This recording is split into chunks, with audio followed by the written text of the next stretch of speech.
here. All right. Good morning. It's the early show with Rick and Lola, the Bash in Beckley 4, coming to the Beckley Raleigh County Convention Center June 1st. And on the line with me now is wrestling legend Shane Douglas. Mr. Douglas, thank you Good so much morning. for joining us. Good morning. Good to be. I apologize to everybody out there. We were talking before we came on the air. As always, as a wrestler on the road, so I apologize about the road noise in the back. Oh, it is not a problem whatsoever.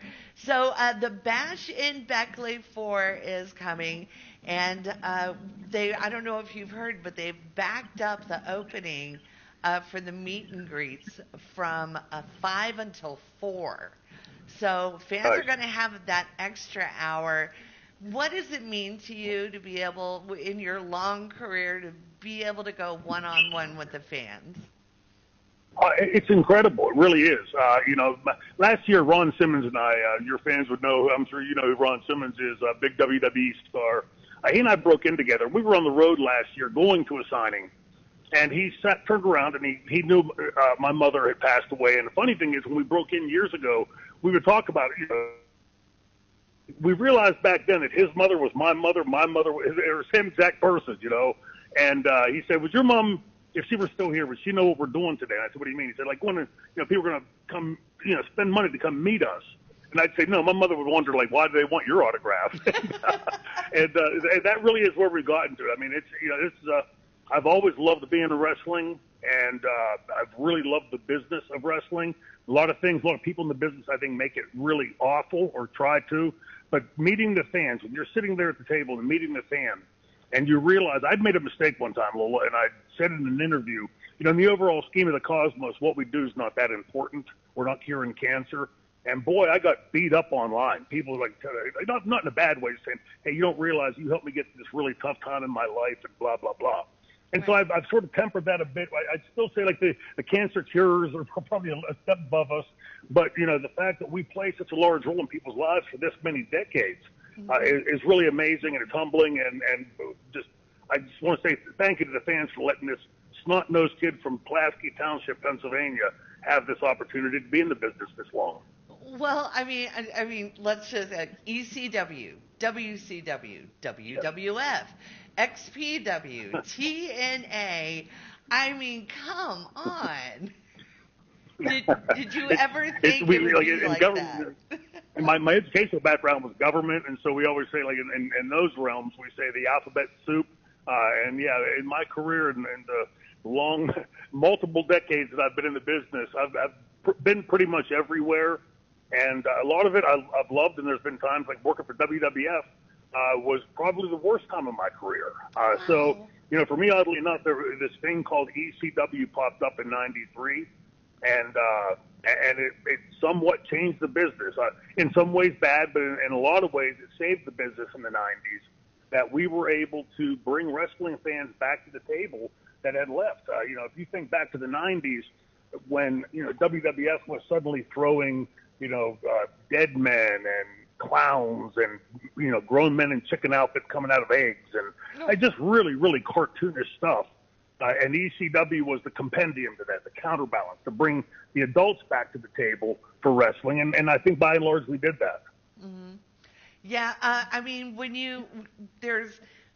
reading through your biography, I mean, there's a couple of things that I noted is like the fans didn't buy it.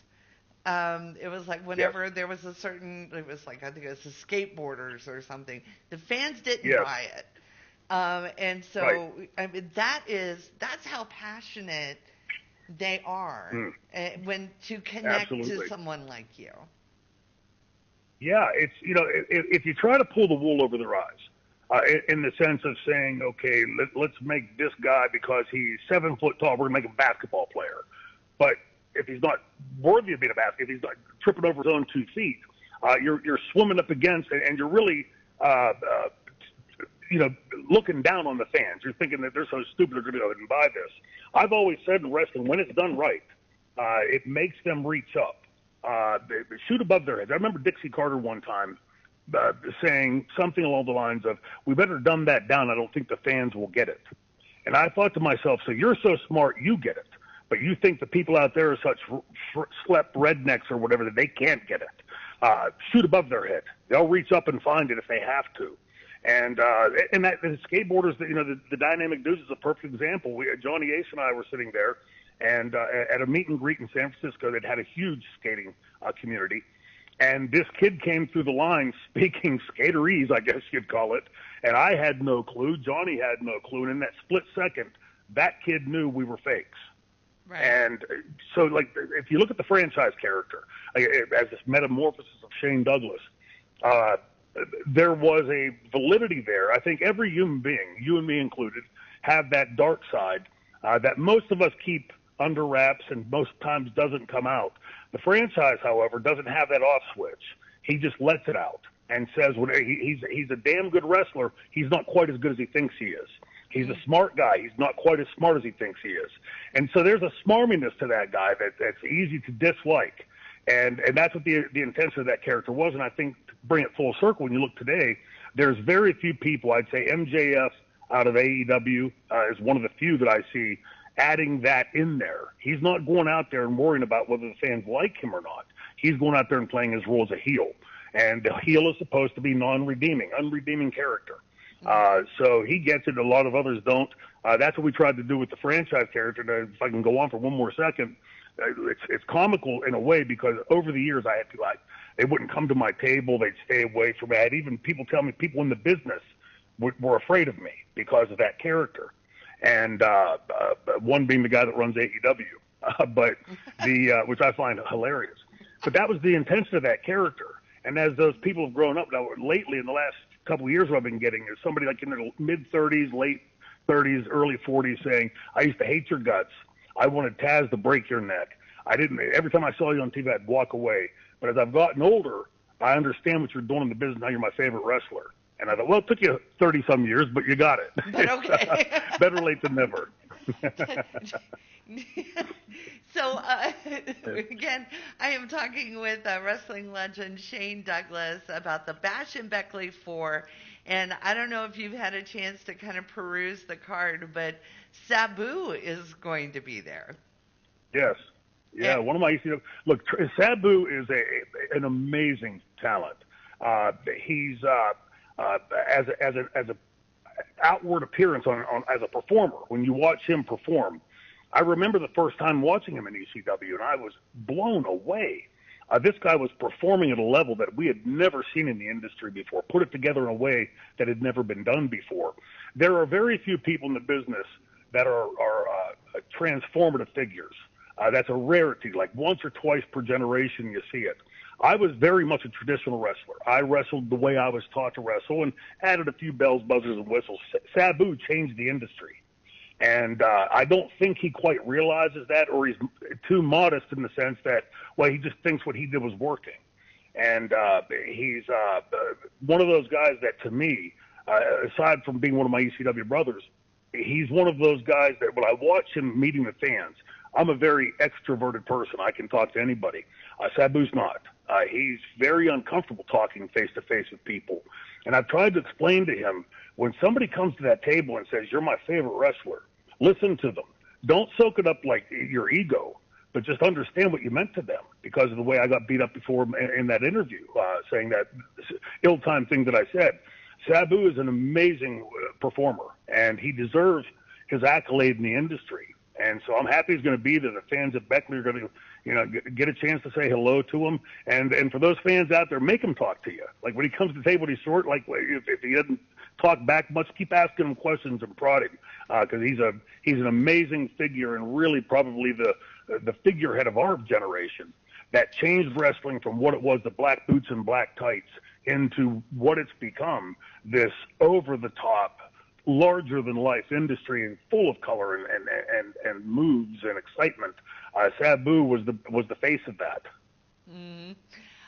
Looking over the card, would love to get your thoughts on Dustin Rhodes. Oh, man, Dustin is a good friend of mine from way back. Back in 1990 in WWF, he and I used to travel together. And, of course, the son of the late, great American Dream, Dusty Rhodes.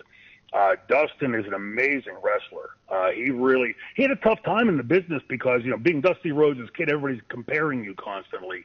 And it's sort of an unfair comparison. But the fact that he's lasted this long, the fact that he's danced with the devil and the demons of addiction and put that behind him, he's one of the survivors, and he's direct legacy in the business. So the fact that he's going to be there again, like that, this is going to be a huge event for Beckley. Typically, people in lower West Virginia like that have to travel to Columbus or Cleveland or Cincinnati or Pittsburgh. Oh, yeah.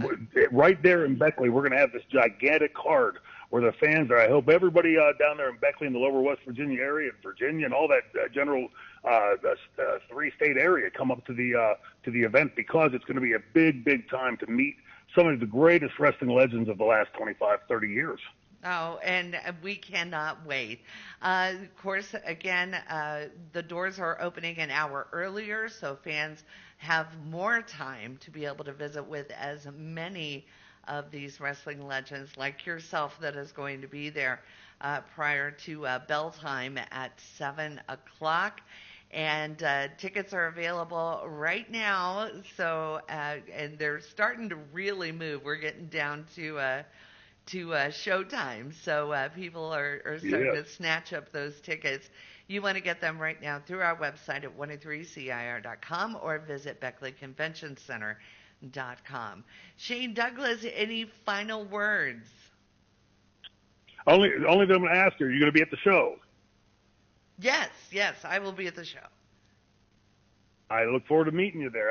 And any of the listeners out there, when you come to the table to meet Francine and I, the Queen of Extreme, make sure you mention that you listen to us on the Rick and Lola show, and that you came out because of that. It's going to be a great time, a lot of fun, a lot of great wrestling. And for the fans out there, I want them to understand, when they see that dressing room and all those names on that roster, you're going to get a whole lot of old school wrestling like it used to be. You're going to get a whole lot of the new school wrestling as it is today, and a whole bunch of the stars in between. Plus, Lola's going to be there, so make sure you stop by and say hello to everybody. I look forward to meeting you and visiting with you more, Mr. Douglas. I appreciate your time. Same here. Appreciate it, Lola. Have a great day, and all your listeners. Thank you. Thank you. It's the Early Show. Good morning.